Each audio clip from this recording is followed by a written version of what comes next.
আমি আরো একবার স্পষ্ট করে জানতে চাইবো অর্ণবের কাছ থেকে। অর্ণব, হ্যাঁ হ্যাঁ হ্যাঁ, দেখো এইটা একটা সম্ভাবনা তৈরি হচ্ছে। আমি তোমাকে পরপর যদি দেখি যে কীরকম পর্যায়গুলো যদি আমরা একটু পর্যালোচনা করি, একটু আমরা পর্যায়গুলো যদি দেখি, প্রথম সংঘাত শুরু হলো যে বুলডোজার পাঠানো নিয়ে। সেই বুলডোজার পাঠানো নিয়ে কমিশনার কি বুলডোজার পাঠিয়ে দিতে পারেন, নাকি সেটার মেয়রের এখতিয়ার আছে সেটার জন্য, এই প্রশ্ন নিয়ে শুরু হলো। আমরা দেখতে পাচ্ছি এক এক করে কি তপনদা আজকে হাউস হবে?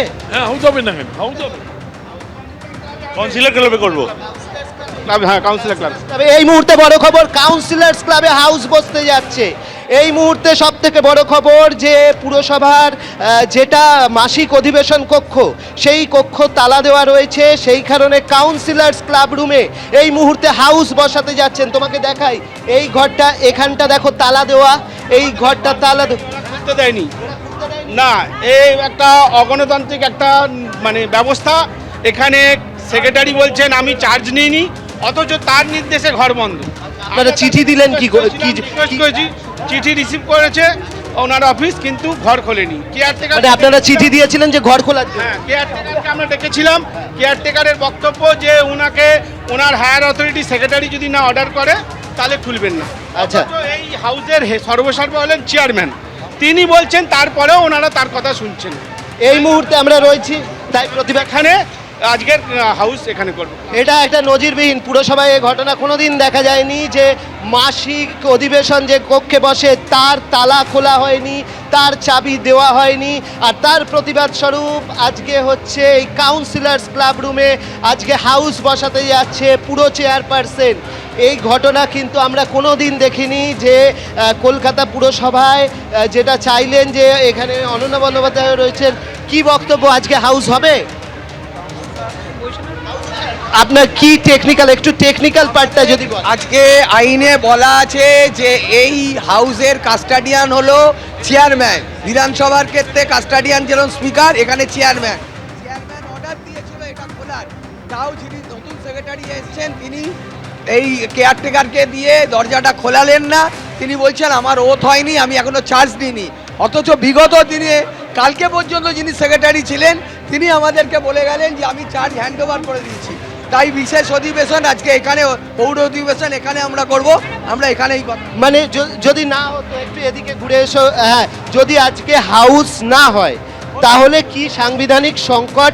বৈশাদা, আপনি আইনজীবী, কি সাংবিধানিক সংকট? সাংবিধানিক সংকট ওরা তৈরি করে চেষ্টা করলে পারবে না।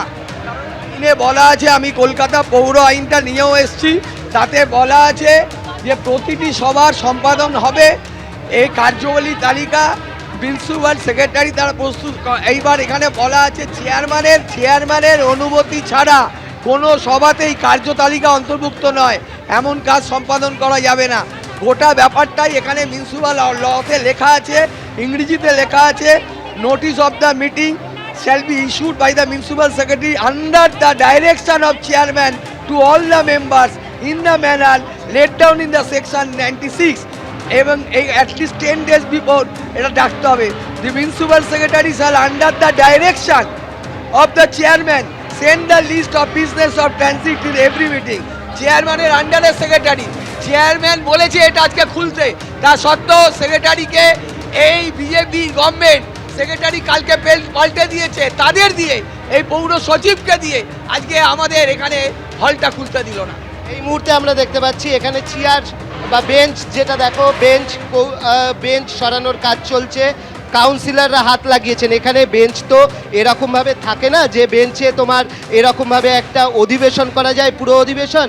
সেই বেঞ্চগুলো আপাতত সরানোর কাজ চলছে। সমস্ত বেঞ্চগুলোকে এখানে আমরা দেখতে পাচ্ছি যে নিজেরাই ঠেলছেন, কাউন্সিলররা নিজেরাই এই বেঞ্চগুলো ঠেলে এটাকে একটা হাউসের মতো রূপ দেওয়ার চেষ্টা করছেন, যে হাউসে কিন্তু মাসিক অধিবেশন হবে।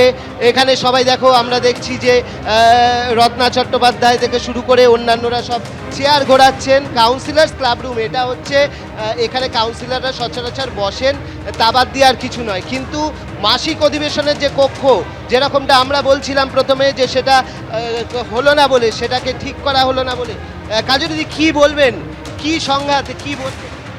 কি বলো?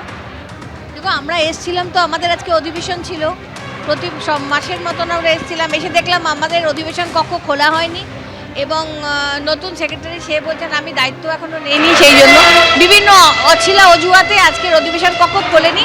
সেই জন্য আমাদের চেয়ারম্যান মানে মালারায় সিদ্ধান্ত নিয়েছেন আমরা এখানেই কাউন্সিলর। অবশ্যই আমরা দেখতে পাচ্ছি হাকিম, মেয়র চেয়ারপারসন। মালাদি একটু বলবেন কেন এখানে হচ্ছে? প্লিজ একটু পরে বলে দেবো, সব বলে দেবো। এখন হাউস হচ্ছে, হ্যাঁ হ্যাঁ ছি, আমরা পরে বলে দেবো, কেন সেটা আমরা বলে পাঠিয়েছিলাম, আমার নির্দেশ পাঠিয়েছিলাম যে কালাটা খুলে দিন, আমরা অধিবেশন করব, আমরা ইলেক্টেড জনপ্রতিনিধি, কিন্তু এরা এখনো খোলেনি এবং এখানেই অধিবেশন করছি। আর এখন ছেড়ে দাও, এখন পরে ববিদা একটু যদি বলে দেন। আগে না আগে হাউস বসাচ্ছেন, চেয়ারপারসন বললো হাউস বসাচ্ছেন এই মুহূর্তে পুরো চেয়ারপারসন এই ঘরেতে হাউস বসাতে যাচ্ছেন, পুরো চেয়ারপারসন এই কাউন্সিলর্স ক্লাব রুমে হাউস বসাতে যাচ্ছেন, যা সম্পূর্ণ নজিরবিহীন। পুরসভার মাসিক অধিবেশন বসে শতাব্দী প্রাচীন যে হাউসের জন্য যে নির্দিষ্ট জায়গা সেখানে, কিন্তু সেই ঘরের তালা খোলা হলো না চিঠি দেওয়ার পরও, আর সেই কারণে কাউন্সিলর্স ক্লাব রুমে আজকে নজিরবিহীনভাবে কাউন্সিলররা তারা পুরসভার মাসিক অধিবেশন বসাতে চাইছেন। এবং এই মুহূর্তে আমরা দেখতে পাচ্ছি মেয়র বসে গিয়েছেন, মেয়র পরিষদরা বসে গিয়েছেন, মিনিটস তৈরি হয়েছে এবং তার পাশাপাশি এই মুহূর্তে চেয়ারপারসন বসছেন। সমস্ত কাউন্সিলররা যারা তৃণমূলের রয়েছেন তারা উপস্থিত হয়েছেন, তৃণমূলের যারা কাউন্সিলররা রয়েছেন তারা এই মুহূর্তে উপস্থিত রয়েছেন এখানে। আমরা দেখছি তোমাদেরকে দেখাবো যে যেহেতু মালা রায় দাঁড়িয়ে গিয়েছেন এই মুহূর্তে মালা রায় রয়েছেন এবং সেই হাউস কিন্তু শুরু হতে যাচ্ছে।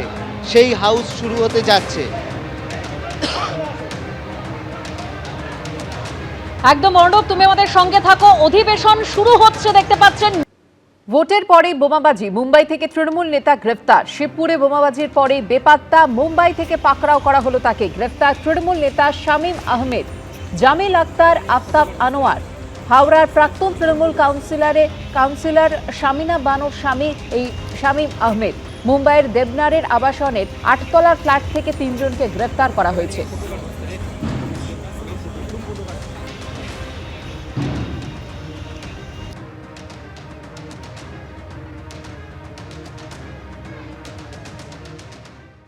এবিপি আনন্দ, এগিয়ে থাকে, এগিয়ে রাখে।